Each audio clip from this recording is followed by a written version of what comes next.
Hello everyone! So ayan nga, lumabas kami ni Ivanka para mag-donut date kami sa Dunkin Donut dito lang sa Electra.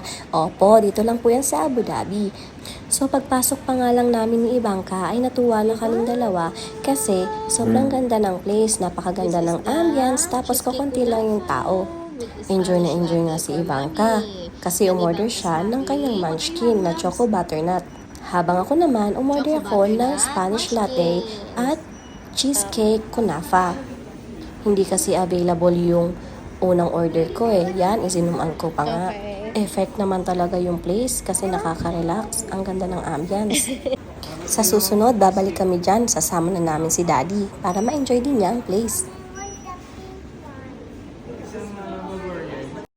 Siyempre, picture-picture muna kay Ivanka. Kasi syempre, pag nag-sink na yung sugar sa katawan niya, paniguradong hindi ko na yan mahahagilap hanggang sa makauwi kami. So ito nga palang shop na ito ng Dunkin ay bagong bukas lang. Few months ago na nung nagbukas ito at talaga namang gustong-gusto namin makapunta dito. Kaso ngayon nga lang nagka-time. Cheesecake kunafa.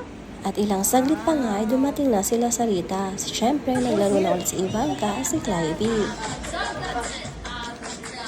So ayan, nagsasayaw nga sila ng apat-apat. Gusto kasi ni Ivanka sinasayaw yan.